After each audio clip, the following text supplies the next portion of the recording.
2020년 연세대 인문 편입, 이게 민족의 개념이야. 민족. 이거는 내가 여기 선생님이 쓴 책에 이런 게 다 있는데,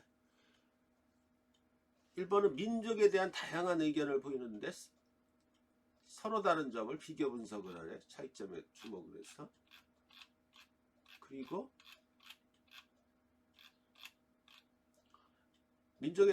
민족을 규정할 때 언어 공동체, 언어가 굉장히 중요한, 그러니까 개념인데, 소주제는 다르더라도 같은 내용으로 엮여지는 경우가 많아. 한번 내가 천천히 읽어줄게. 민족이 정리를 해야 돼. 많은 내용이 또 들어갈 거야. 빠리빠리 다 읽었으니까 얘기를 할게. 피와 역사를 같이 하는 민족이란 완연히 독립적인 실체로 존재하는 거래. 그러니까 이런 걸 가지고 딱 언어력이 뛰어난 학생은 뭐야? 민족은 뭐다? 항상 명제로 뭐라 했잖아. 혈연 공동체다. 이렇게 탁탁탁 떨어야 해야 돼. 응? 정리를 할 수 있어야 돼. 내 몸이 남의 몸이 못된 것 같이 이 민족이 저 민족이 될 수 없는 것이고, 형제와도 같이 한 집에 살기 어려운 것 같은 것이다. 그러니까 혈연 공동, 우리나라 이게 요즘 세대 다 무너지고 있지만은 혈연 공동체다. 민족은 뭐다? 항상 명제로서 정리하면은 이해하기가 쉬워. 그런데 여기 봐. 그런 단서들이 있어. 민족의 혈통은 영구적이다. 혈연 공동체로 민족의 개념은 영구적인 개념이 있다. 이런 내용. 그죠? 응? 공동 운명체다. 이런 것들 가지고 정리를 하는데 굳이 설명할 거 없죠. 이렇게 돼요. 민족은 피와 역사를 같이 하면서 존재하는 독립된 실체로서 정치적, 경제적 이해에도 불구하고 흥망성쇠를 같이 하는 운명 공동체다. 그죠? 민족은 혈통을 통해 영속적으로 이어져 내려오는 것이기에 항구적이고, 순수하고 고유한 혈통만이 공동체를 구성하는 거지. 여기 보면은 배타성을 띠는 거잖아. 그지? 그런 부분들 이걸 읽고선 언어적으로 정리를 하는 게 되게 중요하지. 나를 보면은 민족은 하나의 왕조라 그러고, 민족의 개념은 근대가 만들어내는 어떤 개념의 산물이야. 이전에는 어떤, 그러니까 국가가 탄생했을 때, 이전에는 한 국가 안에서 민족의 개념이, 다양한 인종, 다양한 민족이 있었잖아. 그지? 그렇게 모여서 살았단 말이야. 그러니까 독일 같은 경우도 비스마르크가 통일하기 전에는 서로 다른 지역이었고, 프랑스나 독일의 그 무슨 지역이라 무슨 지역이더라 까먹었다. 거기는 맨날 어떤 때는 독일 영토가 됐다, 어떤 때는 프랑스 영토가 됐다. 덕분에 지금은 둘 다 언어를 쓸 수 있지만, 그러니까 국가 개념이 없었단 말이야. 그러니까 민족주의가 언제 생겨났는지를 봐야 돼. 근대의 산물이야. 근대 제국주의 사이에 근대 국가가 성립되면서, 안으로는 민족의 개념은 뭐야? 안으로는 결속을 다지고, 그치? 밖으로는 결속되지 않는 배타성을 그죠? 배타성을 갖게 되는 그 동저양면 같은 거지. 그럼 서로 함께 뭉치게 되지. 이때 민족을 어떤 개념으로 규정하느냐가 되게 중요해. 가에서 보면은 혈연 공동체, 우리나라 같은 데가 대표적인 거지. 같은 민족, 배달의 민족 이러면서. 그런데 나는 보면은 여기 보면은 종족에서 민족이 생겼대. 프랑스는 켈트족이기도 하고, 이베리아족이기도 하고, 게르만족이기도 하고, 독일은 게르만족이 켈트족이기도 하고, 슬라브족 어쩌고 저쩌고. 그런데 여기서 보면 언어를 같이 여기서 되게 재밌는 게, 미국과 영국, 스페인계 아메리카와 스페인은 같은 언어를 사용하지만 하나의 민족을 형성하고 있지 않지, 그지? 남미 이런 데도 보면은. 반면에 스위스는 서너 개의 언어로 사고하고 서로 다른 집단들이 합의에 이루어져 있지만 하나의 민족을 잘 형성하고 있대. 그래서 언어를 초월하는 무언가 있다. 바로 의지. 이걸 놓치면 안 돼. 의지의 산물이란 말이야. 어? 그러면 이 의지의 산물이란, 아까 보면 혈연과 의지의 산물이라고 그러면 이게 무엇을 의미하느냐? 이 밑에 정신적인 어떤 공동체라는 얘기지, 그지? 응? 하나의 정신적인 원리를 따르는 공동체라는 거. 응? 그 얘기를 하고 있지. 그래서 계속 의지라는 말을 쓰고 있잖아요. 여기서 또 응? 민족은 이미 치러진 희생과 여전히 치를 준비가 되어 있는 희생의 욕구에 의해서 자기들의 자발적 의지에 의해서 만들어진 공동체라는 거야. 그죠? 민족은 의지의 공동체고. 그러니까 항구적이지는 않지, 그지? 의지가 바뀜에 따라서 언제든지 변할 수가 있는 거고 그런 거야. 여기 있잖아요. 민족은 영속적인 그 무엇이 아니다. 그러니까 여기서 중요한 단어들을 찾아서 개념들을 서로 견주란 말이야. 그걸부터 찾으라 그래. 응? 그리고선 지금 비교하라는 문제가 주어졌잖아. 그치? 이게 무슨 뜻이냐면은 민족은 하나의 영혼이자 정신적인 원리로서 인종, 지리, 언어, 종교와 무관하게 함께 살고 함께 결속하려는 의지와 욕구를 가진 사람들의 집합체다. 의지의 공동체다. 민족은 주권을 가진 존재들이 공통의 가치를 추구하면서 서로를 동일체라고 인식하는 의지의 공동체다. 딱딱 언어로 정리해야 돼. 민족은 종족처럼 선천적으로 정해진 게 아니라 구성원들의 주관적 의지로서 날마다 새롭게 결성되는 것이기 때문에 영속적이지 않다는 거야. 민족의 개념은. 응? 이게 지금 다문화 사회, 지금 이런 사회에서 굉장히 민족 개념이 새롭게 부상이 되고 있단 말이야. 그치? 우리나라 같은 경우도 선생님 학교 다닐 때만 해도 외국인들을 보고 거의 없었어. 그리고 너무나 외국인들하고 이질적이고, 그치? 그래서 어떤 일이 벌어졌어. 선생님이 83년에 카투사로 입대했는데 너무너무 신기한 거야. 걔네들이. 문화도 다르고 뭣도 다르고. 그러다가 90년대 들어가면서 우리나라가 비약적으로 산업 발전하면서 동남아 사람들이 많이 일하러 왔지. 그때 굉장히 심한 갈등 같은 걸 겪었지, 그지? 우리가 그들을 배척하고 차별하고 막 이러고. 지금은 덜하지, 그지? 그런 과정을 거쳐서 오늘날에 이러죠. 오늘은 정말 몇백 마리 지금 거주하고 있지, 그지? TV에도 무지하게 나오고. 응? 그러니까 앞으로 우리나라처럼 민족주의 개념이 정치적으로 잘 이용됐을 경우도 드물어. 대표적인 게 일본과 우리나라의 어떤 관계잖아, 그치? 일본과 우리나라 관계, 우리나라는 일본하고는 무슨 가위바위보도 져서는 안 되는 어떤 그런 생각들이 머릿속에 꽉 있잖아. 이게 누가 만들어진 거예요? 정치적인 이데올로기의 산물이지. 내부 결속을 하고 어떤 일이 내부가 우리는 상당 기간 독재 국가였잖아. 그러니까 정권이 자신들의 그 정치적 취약점을 극복하기 위해 자꾸 이렇게 밖으로 눈을 돌리고 내부 결속을 다지고 이럴 때 민족주의 개념을 많이 이용한 거야. 응? 그게 아직까지도 이렇게 남아 있어서 유령처럼 우리를 지배하고 있는 거지, 그지? 응? 그런 거야. 응? 그러니까 지금 같은 다문화 시대에 민족주의, 그러니까 선생님 학교 다닐 때만 해도 사회문화 이런 과목에서 민족의 개념 이런 것들이 크게 다루질 않았어요. 그게 다문화 사회는 말할 것도 없고 아예 없었고. 근데 지금 왜 중요하게 다루냐 이거지. 응? 그 가장 큰 이유는 사회가 그만큼 변했기 때문에, 그지? 응? 그러니까 우리의 의지도 바뀌는 거고. 종족, 인종, 지리, 언어, 종교 등은 민족을 결정하는 조건이 아니고 아니면 공동체, 이게 중요해. 삶을 지속하고 공동체 유산을 계승, 발전시키고자 하는 구성원들의 자발적 결속 의지. 이게 민족을 이루는 진정한 요소이단 말이야. 그러니까 앞으로는 민족의 개념이 달라질 수밖에 없고 다문화 사회에서 이 올바른 다문화주의, 민족주의 개념을 설정하는 게 교과 과목에서 아주 중요하게 다룰 정도가 되는 이유가 뭐야? 가장 쉬운 예를 들어줄까? 지금 농촌이나 이런 데 보면은 상당 보면은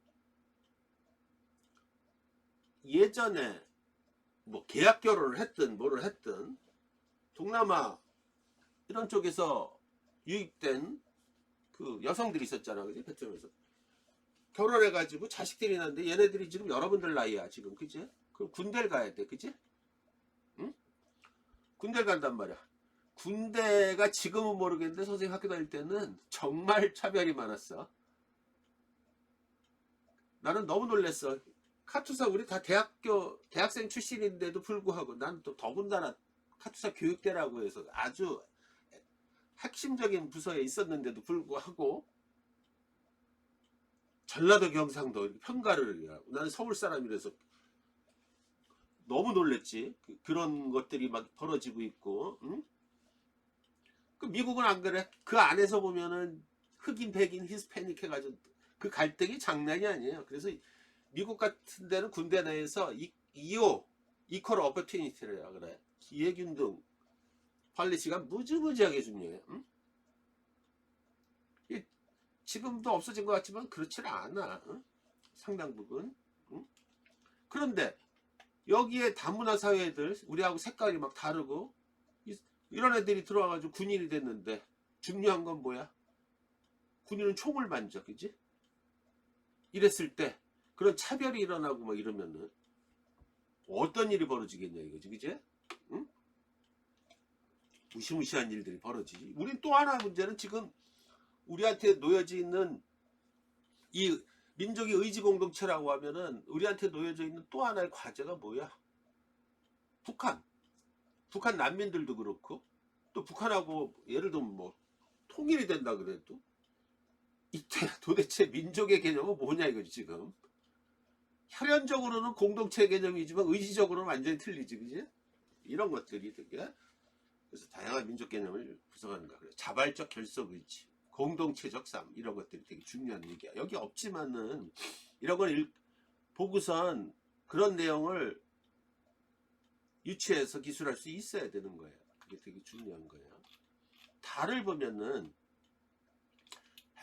선생님이 번역한 거를 볼게.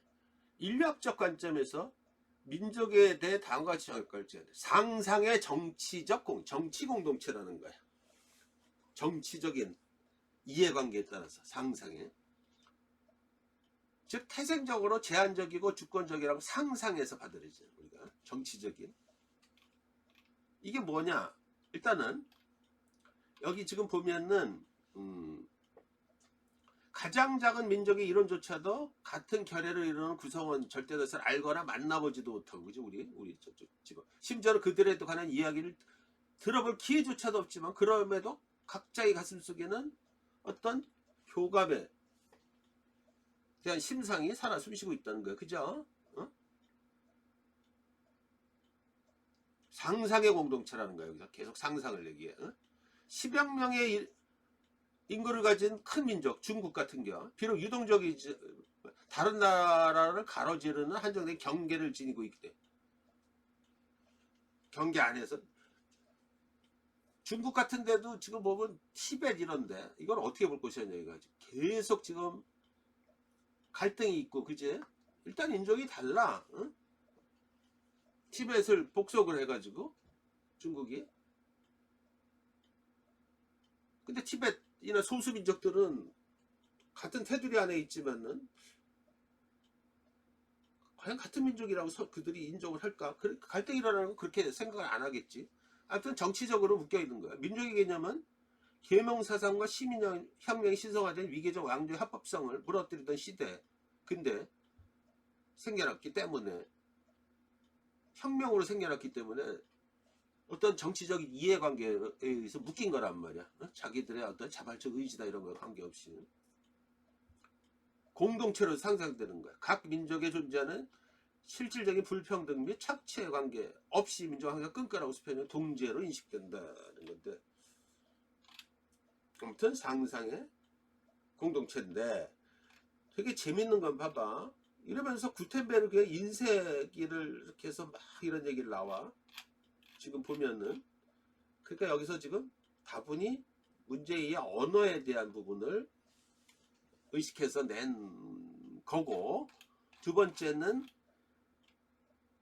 활자술의 발달이 인쇄술의 발달이 민족 형성에 지대한 근대국가 형성에 통합에 지대한 영향을 미쳤다는 거야. 그치?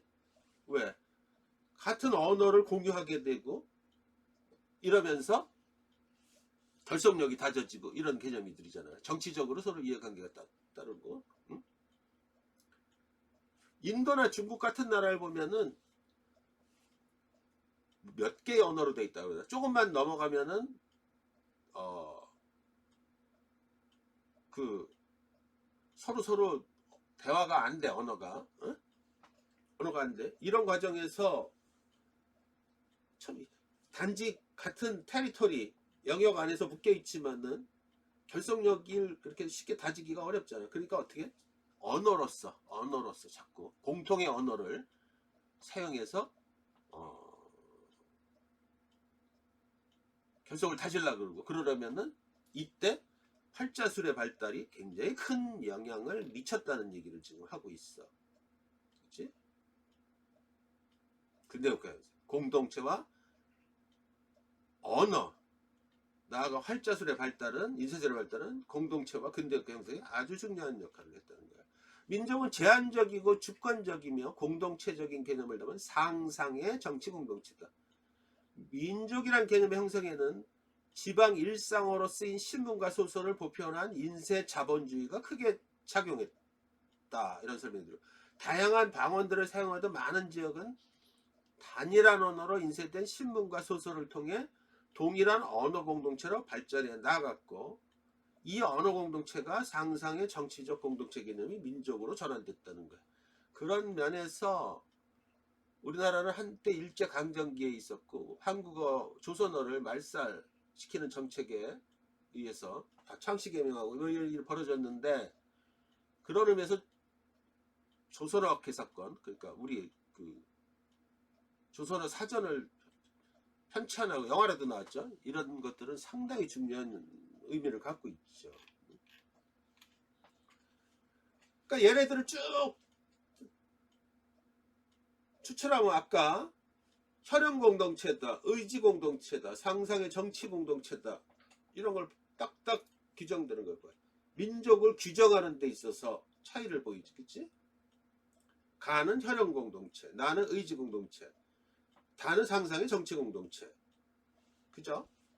그리고 배타적이다, 항구적이다, 뭐 이런 것들을 가지고 추론을 막 해야 된단 말이야. 서로 견지면서.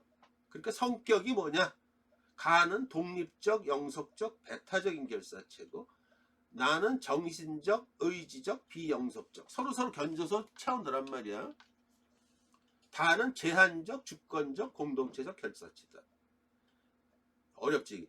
이걸 가지고 지금 내용을 뒷받치는 거는 그럴싸하게 해야 돼. 자, 민족은 혈통을 통해 영속해서 이어지게 항구적이고 순수하고 고유한 혈통만이 공동체를 구성하기에 독립성과 배타성을 띈다고 보고 있고 나는 민족은 종족처럼 선천적으로 정해진 게 아니라 구성원들의 자발적 결속 의지로 새롭게 태어나는 하나의 영혼 그리고 정신적인 원리다. 다는 민족은 한정된 경계를 바탕으로 하기에 제한적이고 한정된 경계 그러니까 그렇게 해서 찾아내요. 주권제민의 사상에 따라 수평적인 수직적이 아니라 동지애로 무장된 것이기에 공동체 가치를 지향한다. 이런 것들을 공동체 가치 또 하나 나오는 게 좀 생각해요. 민족 개념을 형성했을 때 무엇이 민족 개념을 형성하게 만들었느냐 핵심 동인에 대해서 가는 혈통적 종족주의 나는 자발적 의지 나오잖아요. 다는 언어적 통합 그죠? 민족은 정치적 경제적 이해충돌에도 불구하고 흥망성쇠를 함께하는 운명 공동체로서 이게 지금 상당 부분 오버랩되기 때문에 언어적으로 상당히 잘 기술하고 언어력이 뛰어나야 돼. 그래서 나와 국가 발전을 위해서는 혈연 중심의 민족 개념으로 사회 통합을 이루어야 한다는 거고 나는 민족은 종족처럼 선천적인 게 아니라 구성원들의 주관적 의지로 날마다 새롭게 결성되는 것이기에 공동체적 삶의 지속과 공동체 유산 계승 발전을 위해서는 구성원들의 자발적 결성 의지를 더더더 다져야 되고 다가 중요하죠. 민족 개념의 형성에는 언어 통합이 크게 작용했고 언어 공동체가 상상의 정치적 공동체 개념이 민족 동인으로 발전하는 핵심 동인으로 작용했다는 거. 이게 되게 중요한 포인트야. 그렇게 해서 역할 같은 경우도 또 얘기할 수 있지. 그냥 가는 내적인 결속을 강조하고 다는 공동체적 가치의 계승 발전을 역설하고 다는 국가 통합을 언어를 통한 국가 통합을 강조하고 뭐 이런 것들로 갈 수가 있겠지, 그치? 응? 그런 면에서 보는 거야. 상당히 잘 찾아내야 돼. 다람아에 나타나는 언어에 대한 관점 차이를 얘기를 하래. 언어에 대한. 일단은 이게 세계대전이 끝났는데도 아프리카 이런 데 보면은 되게 재밌지, 그죠? 뭐, 지단 같은 선수로 대표되는 북아프리카 이런데, 그런데 또는 뭐, 일부 국가들은, 아프리카 국가는 옛날에 프랑스, 독일, 영국 이런 데가 지배했지. 프랑스가 많이 지배했지. 프랑스어를 사용하는 국가들이 되게 많아, 아프리카에 보면은. 응? 아직까지도 프랑스어를 쓴단 말이야. 그런데 이 아프리카 같은 데는 되게 열악하잖아. 그러니까 옛날에 프랑스 영어 독일어를 썼던 사람들은 누구냐 이거지, 그지? 제국주의하고 이해관계가 되게 맞닿아 있는 사람들이고, 그지? 높은 지위에 있던 사람들이 많지, 그지? 우리나라도 마찬가지고 그 점에서는 이게 그대로 연결됐다는 거야. 독립된 이후에도. 그래서 언어가 계층 관계를 형성한다는 게 되게 중요한 개념이야. 어? 언어가 계층 관계를 형성한다는 거. 응?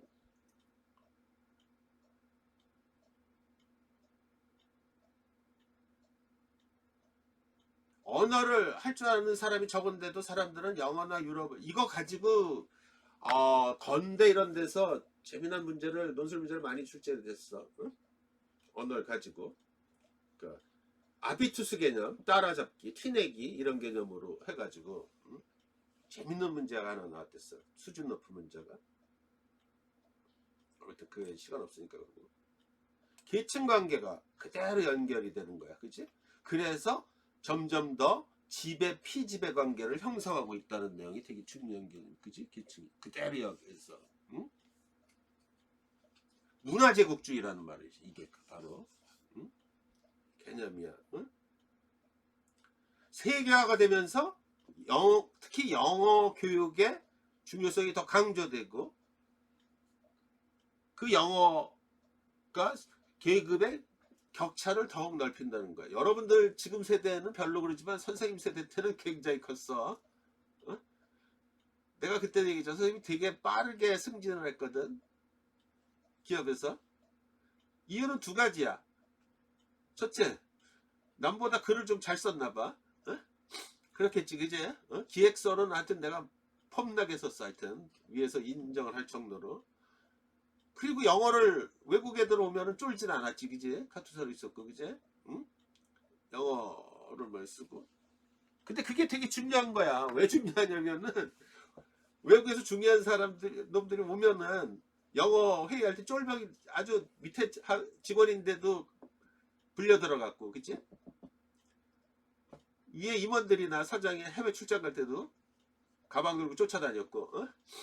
그런 걸 했지, 그치? 그러면 자연스럽게 그분들이 눈여겨봤겠지, 그치? 어? 그래서 승진하고 뭐 이랬던 기억이 나는 거야. 그러니까 이게 영어 교육이 우리 때는 그래서 그만큼 중요했어요. 영어 잘하는 사람들이 그렇게 많지 않았다는 얘기죠. 그죠? 그래서 계급 격차가 점점점 늘어나고 상당히 그랬어. 여러분 요즘 세대는 뭐 다 영어 기본적으로 하고 그러지만 우리 때는 그렇지 않았기 때문에 참고로 얘기하면 영어를 나는 군대 있을 때는 애들 훈련병들 논사에서 훈련받고 여기 오는 논사 우리 쪽에서 20일 동안 교육받고 이제 자대 배치할 그거 준비다 시키는 거거든. 그러니까 외국 미군 교관하고 우리 교관이라고 인스트럭터라고 했는데 우리 교관들도 있는데 내부 군기는 한국군 같았어. 우리끼리 막사 쓰고 아주 살벌했댔어. 그래서 뭐 영어도 했지만 그렇게 그때 놀기 바빠가지고 뭐 그랬는데 솔직히 영어를 그래도 곧잘 해. 스피킹을 회화 같은 경우도. 근데 언제 크게 늘었냐면은 외국의 딜로이트라든지 뭐 맥킨지라든지 컨설팅 회사에서 우리나라에 와가지고 1년 2년 길게 있으면서 이제 컨설팅을 하고 막 이러는 경우 많아. 응? 걔네들하고 이렇게 회의하고 뭐 이러다가 자연스럽게 친해져 가지고 그리고 자연스럽게 술자석에 있지. 그러면 하루 뭐해 술 먹으면서 그냥 몇 시간을 영어로 떠들어야 될 거 아니야. 걔가 한국어 하리 뭐 그러니까 그 자리를 되게 많이 가졌댔어. 응? 그러니까 처음에 그 과정에서 영어 울렁증이 많이 없어졌지. 응? 그러니까 되게 재밌는 거는 그 컨설팅 이런 금융 전산 회의 이런 걸 하고 그러면 시스템 만들고 뭐 이러면 외국에서 온다고요. 근데 특히 인도의 IIT 출신들 아주 똑똑한 애들이야. 응? 어마어마하게 똑똑한 애들이야. 응? IIT 떨어져 인도공과대학 IIT 떨어져 가지고 MIT 간다는 말이 있을 정도로 지금 그 친구들이 다 젊어 30대 우리하고 격차도 많은데 뭐 시애틀에 아마존에도 있고 뭐 저 어디냐 저기 저 애플 저기 샌프란시스코에도 있고 뭐 실리콘밸리지 다 있고 그래서 미국 가면 가끔가다 보기도 하고 그러는데 컨설팅을 하게 되면은 나같이 이제 삼성 이런 데서 실무자도 있고 외국의 그 컨설팅 그 헤드들도 있고 그리고 우리나라의 딜로이트나 뭐 맥킨지 이런 애들은 다 여기 MBA 출신들이고 영어 되게 잘해. 그런데 술자석에서 이렇게 대화를 하다 보면은 우리나라의 컨설팅 아주 똑똑한 애들 있지 해외 MBA 나오고 그것도 저 아주 아이비리그 뭐 이런 얘네들은 점점 말이 줄어. 나하고 걔네들 헤드하고 얘기하는 경우가 많아. 왜 그럴까? 되게 중요한 얘기야. 일상적인 언어가 아니라 얘기하다 보면은 업무적인 얘기라고 되게 깊은 얘기들을 해야 돼. 그러면 그 실무를 알아야 돼. 어? 그렇지 않으면은 얘기를 할 수가 없지, 그지? 굉장히 중요해, 여러분들. 어? 여러분들 전화 영어 이런 거 있잖아. 이런 거 하면 헬로, 굿모닝 뭐 이것만 하고 뭐 밥 먹었냐 이거 그 갖고 절대 대화가 안 되는 거야. 다시 말하면은 영어를 정말 잘하고 싶으면은 언어적으로 또 지식 어떤 이런 것들의 깊이가 있어야 돼. 저기 신부는 그런 것들을 가지고 대화를 할 수 있단 말이야. 그러니까 진짜 영어를 잘하고 싶으면은 가장 기본적인 대화, 이 영어 회화집 이런 것들은 뭐 얘기 또 했는데 아주 패턴은 심플하단 말이야. 그러니까 그거를 가지고 자기가 알고 있는 분야 이런 거로다가 한글을 일단 한글로 바꿔 쓰고 그걸 영어로다가 일단 단어부터 먼저 중요한 단어를 뽑고 트랜스레이션을 해보란 말이야. 그런 연습을 자꾸 해보고. 그러니까 앞으로 여러분들은 오늘 이번에 시험을 끝나더라도 계속 인문, 사회, 자연 이런 지식들을 책도 많이 읽고 그래서 깊이를 늘리고 막 이런 것들이 되게 중요한 거야. 언어는 단지 그냥 밥 먹었니 뭐 이런 거 갖고는 해결이 안 돼요. 응? 그 자체가 그 얘기고. 그런데 그래서 식민지 시대 이후에 영어는 엘리트 집단을 형성하는 중요한 도구로서 작용을 했고 영어를 공통어라고 부르는 것이 영어를 문화적으로 중립적인 매체로 이해하는 것이라면 이는 잘못됐다는 거야. 그지? 그러면 중립적인 매체가 아니라 뭐다? 계급 차이를 발생하는 매체란 말이야. 알아서? 어? 굉장히 언어는 계층 관계를 형성하고 계급 차이를 불러오는 핵심 기제로서 언어 제국주의라는 말은 국가 내 계급 격차를 더욱 넓히고 문화 제국주의와 맞물리면서 국가 간 또는 국가 내에서도 지배 피지배 관계를 확산한다. 영어를 세계 공통어라고 부르면서 문화적으로 중립적인 매체로 이해하는 것은 옳지 않아. 언어 제국주의를 더 강화하고 소수 엘리트 계층의 이익을 높이기 때문에 그 얘기를 지금 하고 있어. 응? 민족주의에는 새로운 사회죠. 열린 민족주의와 닫힌 민족주의, 이게 이제 교과서에 나오는 내용들이지.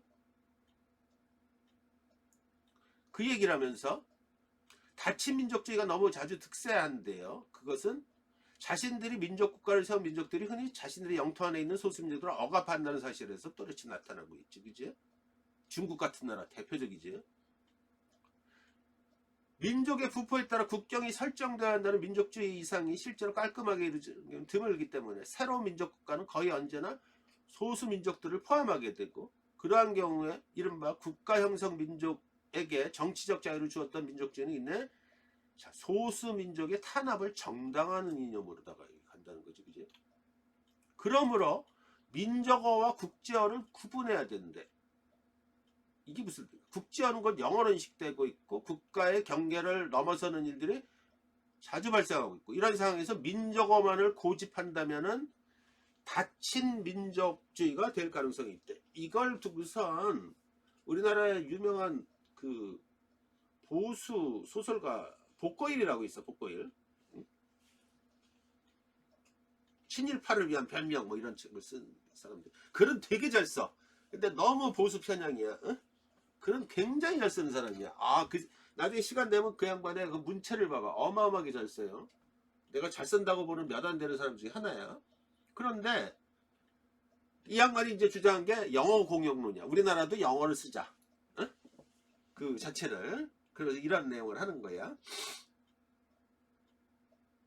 영어를 배우는 건 경제적 논리에 따를 때도 유용하고, 그래서 민족어만을 강조하는 건 옳지 못하고, 참고로 아까 말한 인도 같은 나라는 조금만 지역을 벗어나도 거기 뭐 8,000개인가의 언어가 있다 그래서 대화가 안 돼. 그럼 사회가, 국가가 어떻게 유지가 되겠냐고. 그래서 근데 굉장히 발전한 나라잖아. IT가 어마어마하게 발달한 나라야. 우리나라 상상을 못해. 부자들이 어마어마하게 많아. 인도에서 두 가지 정책이 굉장히 계층 상승에서 아주 중요한 역할을. 일단 첫째는 공용기관들 또는 정부기관들 뭐 이런 것들은 전부 영어를 쓰게 돼 있어. 영어로 통일. 그래서 걔네들이 영어를 되게 잘해. 영어를 굉장히 잘해. 영어를. 그리고 IIT를 비롯해서 걔네가, 거긴 철저한 카스트 제도잖아. 계급 사회잖아. 신분 상승을 위해서 그 대학을 전액 무료로다가 대학생들을 선발을 한단 말이야. 대학 제도가 발달돼 있단 말이야. 그런데 그래서 IIT 같은 경우도 뭄바이, 센다이 뭐 전국에 그 일본에 인도에 5개 군데 캠퍼스가 있어. 아주 들어가기 어려워. 그래서 아마 어디 TV에도 나왔을 텐데, 인도에서 이 시험이 있는 날은 난리가 나는 거야. 컨닝도 엄청 많고 막 죽기 살기로 공부하는 거야. 죽기 살기로 그냥. 거기 인도 친구놈들한테 물어보면 자기들 너 어떻게 들었냐, 죽기 살기로 공부했다는 거야. 죽기 살기로. 그 자체가 그런 거지. 영어를 배우면 세계 사람들과 소통할 수 있고 다양하고 폭넓은 현대의 지식을 접할 수 있다. 반면 민족만 배우게 되면 제한된 정보에만 접근 가능하고 세계와 교류할 때 장애물이 생긴다. 언어는 도구에 불과한데 영어는 훌륭한 도구고 따라서 공용어로 지정해야 된다. 이런 내용을 하고 있어. 그치? 응? 인간 목적을 위한 어떤 도구에 불과하다는 얘기를 지금 하고 있지. 그치? 응? 참고로 이 얘기가 자꾸 나온, 내가 배경 지식을 얘기하기 위해서, 우리나라 같은 경우 보면은 한때 영어 바람 불어가지고 난 제일 웃기는 게 말이야. 여러분들 나중에 결혼하고 그러면 영어 유치원 보내는 거 있잖아. 그치? 비싼데 그 돈만 낭비하는 거야. 응? 돈만 낭비. 언어는 언제 배우는 게 좋느냐 뭐 이거 갖고 뭐 왈가왈부 하고 그러는데, 아까도 말했지만은 아예 영어 그 언어를 배우려면 아예 이민을 가든지 거기서 살든지 뭐 이런, 제일 중요한 거는 초등학교 3, 4, 5학년인데 그 이전에 배우지 못하면 발음도 틀리고 다 틀려요. 그런데 그 뭐 1년 뭐 어중간하게 배우고 띄엄띄엄 배워서 절대로 형성이 안 돼. 오히려 국어와 혼란, 컨플릭트가 오면서 언어력이 문해력이 더 떨어지는 경우도 허다해요. 그리고 실제로 보면은 우리 딸아이 같은 경우도 내가 보내지 말라고 했는데 잠깐 다녀서 유치원은 다니질 않고 영어 배운다고 엄마하고 뭐 TV에서 뭐 영어 노래 부르고 뭐 가사 틀고 막 이랬는데 그거 기억나냐? 그럼 기억 하나도 안 나. 응? 날 수가 없는 거야. 응? 아무튼 뭐 그냥 그래. 응? 오히려 관련한 어떤 지식적인 거 이런 것들을 더 가르치는 게 되게 좋은 거야. 그래서 여기 보면은 이런 거 결정론을 따라서 이런 것들은 몰라도 돼요. 어? 이게 지금 사실은 언어하고 기술에 바라보는 시각에서 나중에 선생님 그 카페 들어가서 봐봐. 크게 세 가지 관점이 있어. 기술 결정론 또는 언어 결정론의 입장이 있어. 하나는 나중에 찾아봐 설명하고요. 두 번째는 도구주의 입장이 있어. 세 번째는 상호작용론이 있어.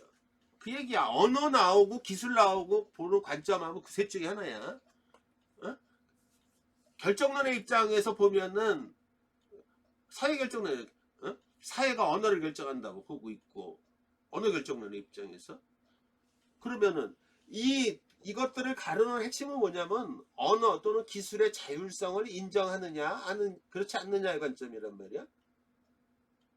그래서 예를 들어서 도구주의 입장은 뭐야? 철저하게 인간의 목적을 위한 거잖아. 그지? 그러니까 자율성을 인정하지 않지. 기술이나 언어.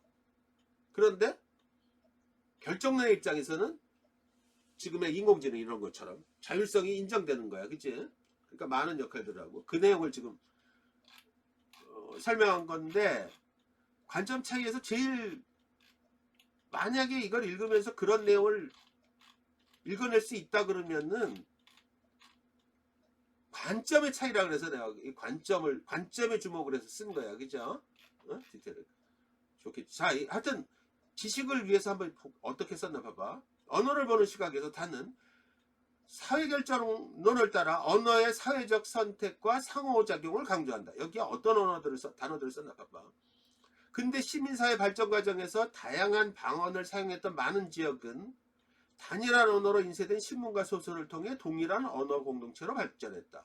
언어의 발생과 발전은 사회적 요구와 필요에 따라 결정된다는 거. 이게 되게 중요하지. 인간을 주체로 하여 시공간이 상호작용하면서 발전한 것이다. 언어는 사회적 요구와 필요에 따라 결정된다는 거죠. 라는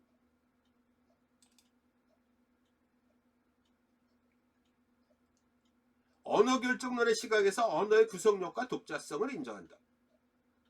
언어는 계층 및 계급 형성의 핵심 기조로서 특히 언어 제국주의는 국가 내 계급 격차를 넓히고 문화 제국주의와 맞물리면서 국가 간 지배 피지배 관계를 확산한다.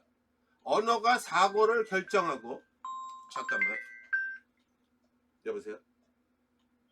나중에 언어가 사고를 결정하고 현실을 규정짓는 핵심 기제로 작동하면서 언어가 사고를 결정하냐 반대로 사고가 언어를 결정하느냐 두 관점이란 말이야. 그 관점으로 써도 돼. 언어적 영향력과 구성력이 사회변동의 주요 원리로 기능한다. 그 관점에서 얘를 볼 수가 있겠지. 이렇게 언어의 자율성과 독자성을 강조하고 언어의 사회적 요구와 필요를 따라 언어는 사회적 요구와 필요에 따라 결정되는 어떤 시각과 강조하는 다라와 달리 많은 도구주의 시각에서 언어 사용의 한목적성을 강조한다. 닫힌 민족주의로 민족어만을 사용할 것을 고집하면 언어의 자율성과 독자성을 인정하지 않으면서 결국 소수민족이나 외국인을 억압하고 자신에게도 위해를 가할 뿐이다. 언어가 인간 목적을 위해 사용되지 않고 개인의 이익이나 특정 집단의 이해를 위해 악용돼서는 안 되고 어디까지나 인간의 관리 및 통제 범위 안에 두어야 한다고 주장한다. 그런 내용이지. 도구주의가. 그래 그 결과 이제 얘는 지금 언어를 보는 시각에 대해서 관점에 대해서 얘기해요. 결과 다람하는 공용어 사용에서 차이를 보인다. 이 부분도 뽑아낼 수 있어야 돼. 공용어 라는 공용어 사용에 부정적이 있다. 언어를 세계 공통을 하면서 문화적으로 중립적인 매체로 이해하고 받아들이는 것은 자, 언어 제국주의를 강화함으로써 국가 내 계급 격차를 넓힐 뿐 아니라 문화 제국주의에 맞물면서 국가가 진입해 확산하는 등으로 계층 갈등 및 국가 분쟁 같은 많은 사회적 문제를 일으킨다는 거지. 그지? 응? 그에 비해 다 많은 공용어 사용을 적극 지지한다. 항상 핵심어를 가지고 사상을 비교도 뭐든 넓혀보란 말이야. 알겠어? 어? 교집합이 많은 것들을 보란 말이야. 공용어 사용은 동일한 언어 공동체를 구성하는 핵심 동인으로 작용하며 언어 공동체가 내적 결속력을 높이면서 사회 통합에 기여한다. 이렇게 다 말을 묶어서 이렇게 써도 돼. 알겠지? 어? 이를 위해서는 다양한 언어의 존재를 인정하는 열린민족주의 자세로 영어를 공용어로 지정하여 구성원들이 다양하고 폭넓은 현대 지식을 접할 수 있게 만들어야 한다. 뭐 이런 거야. 그치? 제일 지금 비교하라는 문제를 보란 말이야. 관점 차이. 교집합들에 해당하는 언어 다 보면 여기 지금 보면은 공용어라고 지금 왜 뭐 여기 지금 보면은 여기서 지금 공용어를 가지고 얘기를 했는데 이 관점에서 어느 한 예를 들면 지문 가나다가 있단 말이야. 그러면 지문 가 또는 나 또는 다에서 아주 중요한 개념 단어가 나왔단 말이야. 그러면 지금 봐봐. 비교하라. 차이점을 밝혀라. 뭐 이런 것들이란 말이야. 그러니까 어떻게 돼? 걔를 가지고 다른 데 지문을 견줘서 유사한 서술이 있는지 유사한 내용이 있는지 이런 것들을 살피란 말이야. 알겠어? 지금 여기서 보면은 공용어를 영어로 써라고 지금 얘기를 하고 있지. 여기서 언어가 계층 관계를 사용하고 지금 언어가 뭐 자기의 어떤 민족어가 있었는데 여기서도 공통어라고 불리는 게 나오잖아. 지금 이게 어? 가지고 막 얘기를 하고 있어. 그러면서 어떤 형용사에 둘은 지금 확실하게 둘이 교집합이 맞물리면은 얘를 가지고 지금 다를 들여다 보면서 유추를 또 할 수가 있어야 돼. 다가 어디 있어? 이걸 가지고. 그러니까 얘를 가지고 지금 언어 공용 여기 정치적 공동체로 같은 언어를 쓰기 위해서 이 공용 개념 있잖아, 그지? 공동체 개념이 인적으로 발전했다고 지금 보고 있고. 그런 다음에 얘네들이 방향성, 지향점들을 보란 말이야. 뭐를 궁극적으로 얘기를 하는지. 그렇게 놓고 보면은 라 같은 경우는 공용사의 부정적인데 다와 마는 공용사에 대해서 되게 긍정적인 인식을 하고 있고 그렇게 본단 말이야. 알겠지, 그제? 이걸 어떻게 쳐? 그냥 뜬금없이 제발 머릿속에서 그냥 뭐 어디 설정을 하고 그냥 뭐 거기다 모든 내용 밀어넣지 말란 말이야. 그러면 놓치는 게 너무나 많다고 얘기했어요. 그렇게들 쓰고 있어요.